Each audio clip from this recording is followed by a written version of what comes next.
Hello दोस्तों, नमस्कार। आपका इस चैनल पर स्वागत है। हम लोगों ने साइंस का घटना चक्र का सीरीज आप लोगों के लिए लेकर आ रहे हैं। मुझे पूरा विश्वास है कि आप लोगों को यह सीरीज अच्छा लगेगा तो आप लोग लाइक, शेयर और सब्सक्राइब जरूर कर दीजिए। हम लोग आज बायोलॉजी का एक काफ़ी महत्वपूर्ण टॉपिक जो प्रत्येक कॉम्पिटिटिव एग्जाम में पूछा जाता है, कोशिका। कोशिका को आज हम लोग देखेंगे। कोशिका काफ़ी इंपॉर्टेंट टॉपिक है और प्रत्येक कॉम्पिटिटिव एग्जाम में यहाँ से कुछ ना कुछ क्वेश्चन बनते ही हैं और पीसीएस के लिए भी काफ़ी ये पसंदीदा टॉपिक है। तो फ्रेंड्स, आज हम लोग कोशिका देखते हैं। कोशिका कोशिका जीवों की संरचनात्मक एवं क्रियात्मक इकाई होता है।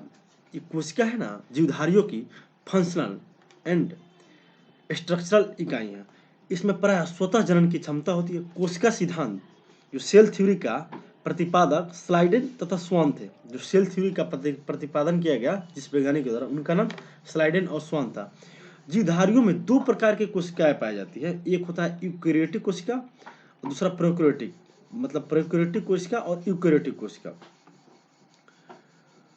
एक हो जाएगा आपका प्रोकैरियोटिक कोशिका और दूसरा हो जाएगा यूकेरियोटिक कोशिका। जो प्रोकैरियोटिक कोशिका होती है, ये कम विकसित कोशिका होती है। जो प्रोकैरियोटिक कोशिका है, ये कम विकसित कोशिका होती है, जिसमें केंद्रक, काला, केंद्रिका, कालायुक्त कोशिकांग इत्यादि नहीं पाए जाते हैं। इनमें आनुवंशिक पदार्थ पाया जाता है, परंतु इसमें हिस्टोन और प्रोटॉन संयुक्त नहीं होती है।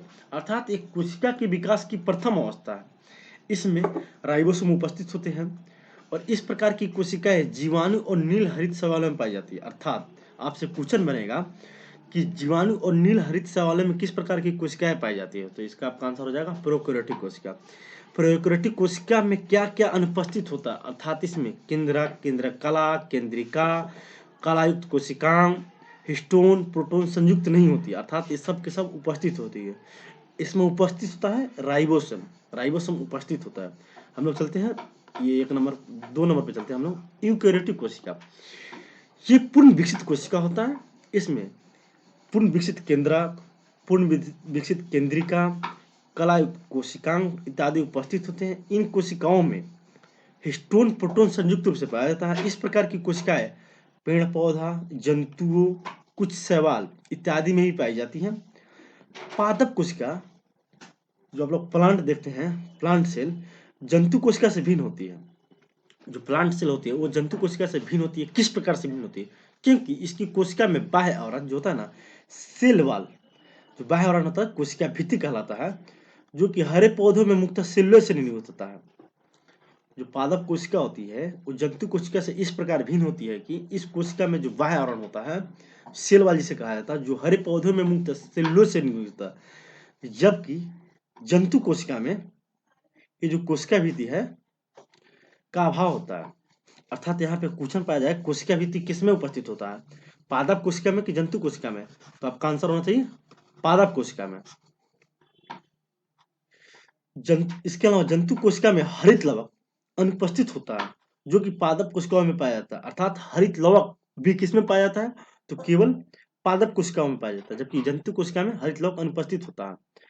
हम लोग चलते हैं नेक्स्ट, प्लाज्मा झिल्ली या कोशिका झिल्ली। ये एक अर्धपरागम झिल्ली है जो प्रत्येक सजीव कोशिका के जीव द्रव को घेरे रहती है। जो प्लाज्मा झिल्ली या कोशिका झिल्ली होती है, एक अर्धपरागम झिल्ली होती है जो कि प्रत्येक सजीव कोशिका के जीव द्रव को घेरे रहती है। रॉबर्टसन 1959 ईस्वी के द्वारा प्रस्तुत अवधारणा के अनुसार कोशिका झिल्ली की बाहरी एवं भीतरी परतें प्रोटीन द्वारा तथा मध्य परतें लिपिड द्वारा निर्मित होती है। अर्थात जो बीच की परतें होती है वो लिपिड द्वारा निर्मित होती है कोशिका झिल्ली की, जबकि बाहरी एवं भीतरी परतें प्रोटीन द्वारा निर्मित होती है। वर्तमान में सिंगर एवं निकोलसन 1972 द्वारा प्रस्तुत अवधारणा में सर्वाधिक मान है कि इसके अनुसार कोशिका झिल्ली में फोस्फोलिपिड कोशिका झिल्ली में फोस्फोलिपिड की 2 परतें होती है। ये किसके द्वारा है? वर्तमान में सिंगर एवं निकोलसन। ये कब की अवधारणा है? इन्होंने 1972 में इस अवधारणा का प्रस्तुतिकरण किया कि कोशिका झिल्ली में फोस्फोलिपिड की 2 परतें होती है, जिसके बीच बीच में कुछ प्रोटीन होती है। कोशिका में प्रोटीन संश्लेषण में अंतःद्रवी जालिका एंडोप्लाज्मिक रेटिकुलम और राइबोसोम की भूमिका महत्वपूर्ण होती है।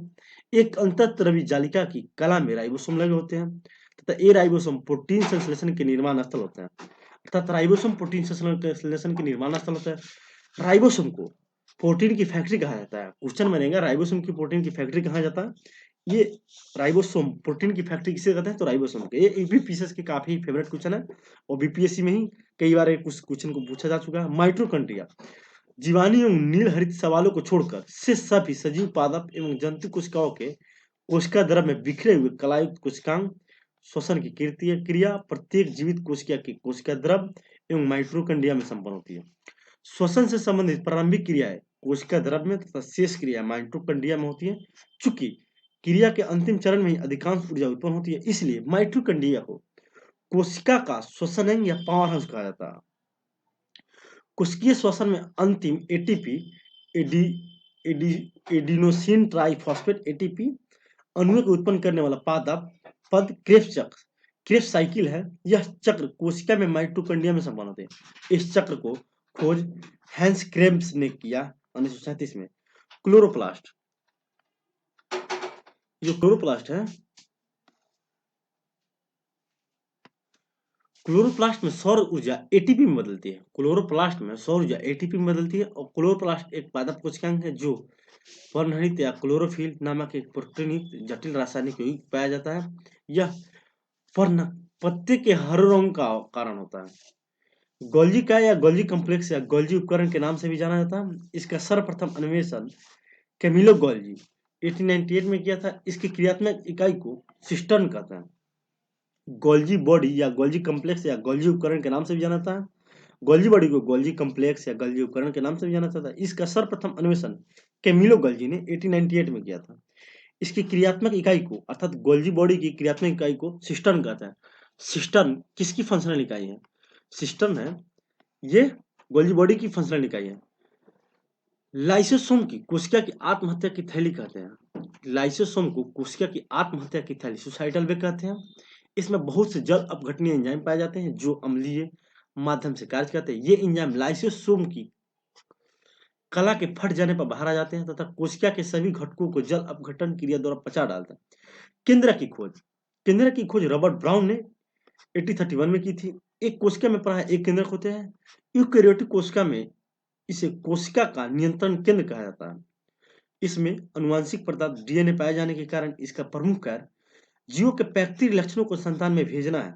डीएनए की खोज फ्रीडरिक मीजर ने 1869 में की थी तथा डीएनए का double helix model James Watson तथा फ्रांसिस क्रिक ने दिया। डीएनए एक आनुवंशिक पदार्थ होता है तथा जीवों के लक्षण की संकेतों को जनपंत्री की भांति जनकों से संतान में ले जाता है। डीएनए है एक आनुवंशिक पदार्थ है। डीएनए की खोज फ्रीडरिक मिशन ने 1869 में की थी और फ्रीडरिक मिशन ने की थी, जबकि डबल हेलिक्स मॉडल का प्रतिपादन जेम्स वाटसन एवं फ्रांसिस क्रिक ने किया था। अर्थात आपसे क्वेश्चन पूछा जाएगा कि डीएनए की खोज किसने किया था, तो फ्रीडरिक मिशन ने किया था। अगर जेम्स वाटसन एवं फ्रांसिस क्रिक का रहा तो उसमें एक ऑप्शन आएगा नॉन ऑफ दीज, उसके साथ आप जाएंगे। यह नाभिकीय न्यूक्लियस के अलावा माइटोकॉन्ड्रिया हरित लौ के कोशिकांग में ही पाया जाता है। मनुष्य एक लिंगी प्राणी यूनिसेक्सुअल एनिमल है जिसमें गुणसूत्रों की संख्या 23 जोड़ी पाई जाती है, जिसमें पुरुष में 44 प्लस XY जबकि महिला में 44 प्लस XX 44 प्लस XX गुणसूत्र होते हैं। पुरुष तथा स्त्री की गुणसूत्र 22 जोड़े अर्थात 44 गुणसूत्र ऑटोसम्स होता है, अर्थात दोनों में एक ही बराबर होता है। जबकि 23वां जोड़ा जो गुणसूत्र होता है, जो हमने अभी आपके यहाँ पे रेखांकित किया, जो 23वां जोड़ा जो गुणसूत्र होगा आपका, वो पुरुष में XY तथा महिला में XX होती है। पुरुष में XY तथा महिला में XX होती है, जिन्हें लिंग गुणसूत्री कहते हैं। जिन्हें लिंग गुणसूत्र कहते हैं। जनक माता पिता से जिस संतान द्वारा XY गुणसूत्र मिलता है वह पुत्र बनता है। जनक अर्थात माता पिता से जिस संतान को XY गुणसूत्र मिलता है, अर्थात अगर कोई लड़का पैदा होता है तो उसमें माता और पिता का XY गुणसूत्र मिलते हैं। जबकि अगर पुत्री का निर्माण होता है, अर्थात बोर्न बेबी जो अगर बच्ची है, चाइल्ड अगर पुत्री है, उसके लिए आपको XX गुणसूत्र की आवश्यकता है। आते हैं प्रोग्राम सेल डेथ अर्थात प्रक्रमित कोशिका मृत्यु में कोशिका और आणविक नियंत्रण सेलुलर एंड मोलिकुलर कंट्रोल को एपोटॉप्सिस कहते हैं। यह भ्रूणीय विकास अर्थात एम्ब्रियोनिक डेवलपमेंट तथा अंगों के विकास, प्रतिपादन में, इनोवेशन में किस समय होता है? अर्थात एम्ब्रियोनिक डेवलपमेंट तथा अंगों के प्रति विकास, इवोल्यूशन किस समय होता है? तो फ्रेंड्स, हम लोगों ने ये जो साइंस की काफी इंपॉर्टेंट टॉपिक जो सेल था अर्थात कोशिका, उसको हम लोगों ने देखने की कोशिश की। हम लोग नेक्स्ट वीडियो में इसकी जो इसमें जो क्वेश्चन है उसको हम लोग देखेंगे। तो फ्रेंड्स, आप लोगों ने अपना बहुमूल्य समय देने के लिए धन्यवाद। आप लोग चैनल से जुड़े रहें और लाइक और सब्सक्राइब कीजिए, और चैनल में आप प्लेलिस्ट में जाके और भी बहुत सारे वीडियो है जो इस वीडियो को भी कवर किया जा रहा है। और घटना चक्र को जो पीसीएस के लिए काफी इंपॉर्टेंट है, लगभग जितने सारे घटना चक्र हैं उसका आपका नोट्स के साथ आपका जितने भी सारे क्वेश्चन है उसमें प्रत्येक क्वेश्चन को एक्सप्लेन यहाँ पे किया जाएगा। और हमारे भी कई सारे सर हैं, आपको निश्चित रूप से बहुत अनुभवी सर हैं, उन्होंने अपने अपने हिसाब से आपको एक्सप्लेन करेंगे। तो फ्रेंड्स, अपना बहुमूल्य समय देने के लिए धन्यवाद। Thank you.